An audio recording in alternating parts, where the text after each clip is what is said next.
Tonight, I want to talk about a place shrouded in mystery, a place from where myths and legends have been born, a place of beauty and a place of pain, a place of miracles and a place many times of death.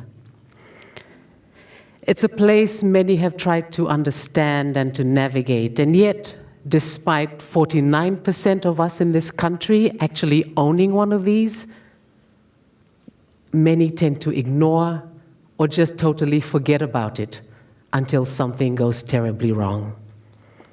This is the place. From this place come our offspring, much to the delight of the waiting family at home, and many times, much to the horror of a brand new dad in the delivery room. And I think the mothers in the room will understand that. But when something goes terribly wrong with the mysterious places up in there, it can be excruciatingly painful, it can be horribly messy, and it can be a very scary and very, very lonely time. But with half of the population owning one of these, how come we know more about inconsequential things than this place that can bring forth life and many times, unfortunately, can claim life? And this question really intrigued me when my own plumbing, which is what I like to call my internal reproductive organs, started to play up in 2011. And when it happened, I was at a girlfriend's place. We were getting ready for somebody's wedding in a couple of days' time. We were all excited. I was going to be the MC at her wedding. We were getting our Mendi done. Then all of a sudden, this pain hit me right here. Right here. This pain felt like a spear out of nowhere. Within 2 minutes, I was curled up like a fetus. I was half conscious in pain, and I could only gasp instructions, please call my husband. My friends, worried, took me to the hospital. I was admitted. I couldn't even lay down on my back and extend my legs until the pethidine shot took effect. Between that episode in 2011 and 2014, January 2014, I was hospitalized again maybe 3 more times. And each time it was because I was in such excruciating pain that all I could do was curl up in my bed with my husband worriedly rubbing my back and gritting my teeth and moaning and crying and just asking God to please don't let this kill me. And each time, this pain would be followed by a really, really heavy period of menstruation. It affected my lifestyle a lot. It really did. At the back of my mind was always that niggling worry that, if I take this MC job, if I go somewhere, what if it happens? What if I'm traveling to Kandau when this pain hits me? What am I going to do? I needed to be near a hospital. I wanted to be near home. Travel for work revolved around when my period was due, and I never went anywhere without packets and packets of really strong pain relief. And there was always that worry that was on the faces of my poor husband and my poor daughter when I was curled up in pain in bed and crying out. So my husband and I sought medical advice, and I had a transvaginal ultrasound exam, which is when they take an ultrasound probe and stick it up your vagina and have a poke around and have a look around to see what happens. And a few months later, I had laparoscopic surgery or keyhole surgery, so the doctors could have a look around and take some photos. And after that happened, it was discovered that both my fallopian tubes were absolutely blocked. And, at least that explained why we'd been trying to get pregnant and still couldn't. So we were given our alternatives by the gynecologist. One, surgically try and unblock the fallopian tubes. This was going to be an expensive operation, most probably done overseas, and the success rate was very low. Number 2, live with the pain. I wasn't in any mortal danger, so, you could live with the pain. 2 was to have a partial or total hysterectomy, and 3 was live with the pain.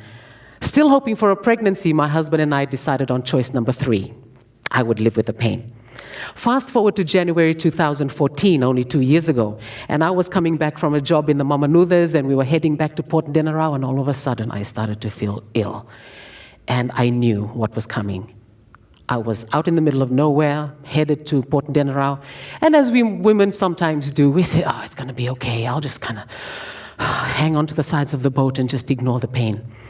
We hopped off at Port Denarau, got into the taxi. For the next leg of our trip was to take us to Natandola. By the time we got to the Nandi town bridge, all I could do was hiss at my workmates, take me to the Nandi Hospital A&E. When I got to the Nandi Hospital A&E, I practically had to be carried out of the taxi into a wheelchair. Again, pethidine shots were becoming my best friend. I couldn't extend my legs without the pethidine working. And the doctors held me again for a few hours. My poor husband had to come in from Suva to come and be by my side, and the doctors didn't let me go home to Suva until the next morning. The pain didn't subside, and by that evening, my mother called an ambulance, and I was admitted at the CWM. By this time, I was well and truly over that choice number 3 that we had, taken a few months ago, live with the pain. Oh, forget it. I was just so sick and tired of it being commanded by this pain. So when the next morning at the hospital, when the consulting gynecologist walked in, he looked at me and he said, so? And he was the one who had given us the choices. You still want to keep your plumbing? I said, get it out, just take it all out. I was just so over this already. And in any case, this was January 2014. And in a few months' time, in a couple of months' time, I'd be 46. My daughter was nearly turning 21. And seriously, I was just getting too old for this crap. So once I was out of hospital in January 2014, we started to plan for a hysterectomy in May. How did I get ready for this hysterectomy? My mother is a retired nursing sister, so what she did was she boosted my immunity. I drank the juice of every green edible leaf that we could find in our garden. She was juicing popo, mbote-mbote-koro, totonro. She was juicing soursop, kumala, pumpkin, you name it. If it was edible, uthi, you name it. If it was edible and it was green, I was drinking the juice of it. I was drinking virgin coconut oil. I was upping my cod liver oil intake. My responsibility was to watch my diet. I had to get really, really healthy, and I had to get as fit as possible for this surgery in May. And most importantly, what I did was I increased my knowledge of the surgery.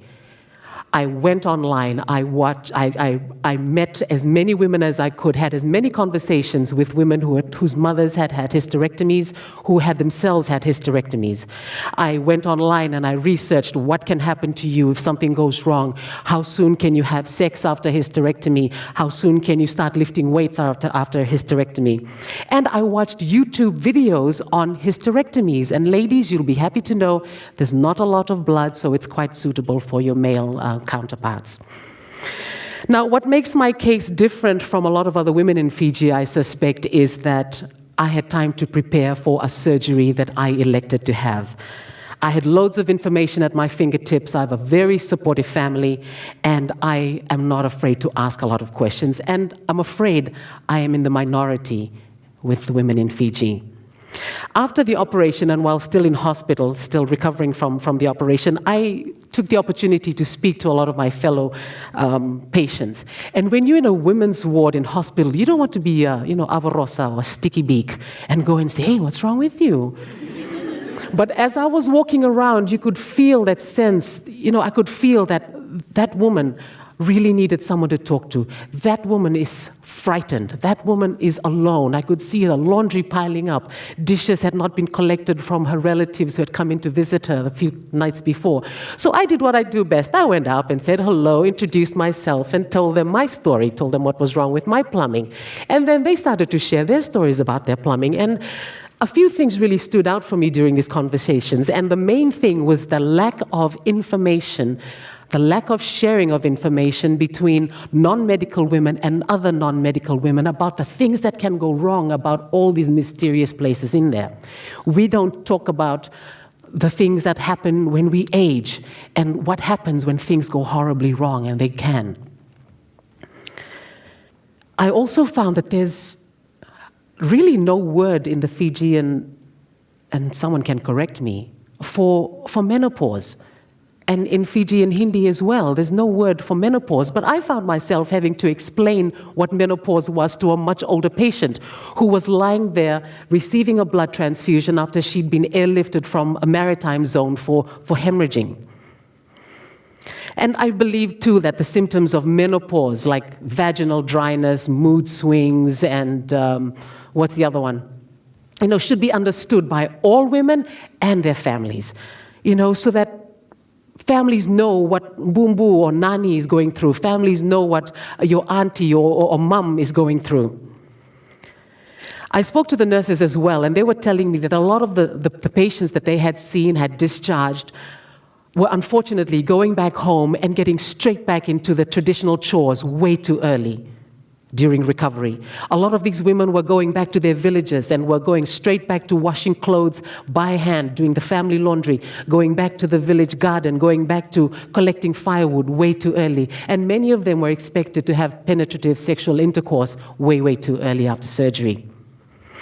So I realized that this is one thing that we lack. We need to inform. We need to communicate to help build people's lives up. Life is too short. We get given one mouth and a very short time in which to use it. And I think this is the time when we should be talking about things that build people up.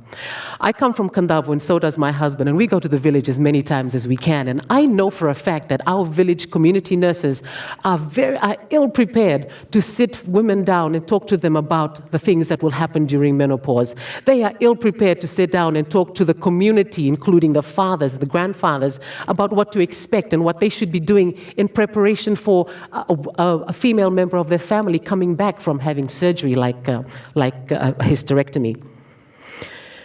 Women in the villages, they really need, well, the nurses in particular, they need posters, they need vernacular posters, they need cards, they need access to the internet so that they can be informing the lady. So a woman from the middle of Nomosio, the woman from the middle of Vonolevu, doesn't have to wait until she's dying of hemorrhaging before she's airlifted, because someone would have spotted some symptoms earlier. While in hospital for the operation in May 2014, I decided to write a diary about my experience, the before, the during, and the immediately after. And the response from women for me to share my experience was overwhelming. And so in my case, I was thinking, a lot of us talk about surgery after it's happened, and we talk about surgery and in someone else's case, and we speculate.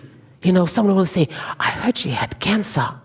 And then somebody says, no, her house girl's mother's in-law's house girl told me that she bled to death. And this kind of speculation just helps nobody. We need to inform, we need to talk about it. So, let me show you this. What I had was my fallopian tubes, which are these things here in case you didn't know you weren't concentrating during biology. These were absolutely blocked. And I decided to have a total hysterectomy. I had this, so I have a lovely scar right here, so I can never wear bikinis again. I thought I would have this, but I'm glad I had this instead. So I had this. So while the doctors were in there digging around in my plumbing, they discovered that my right ovary had cysts on it. So my hysterectomy looks like this.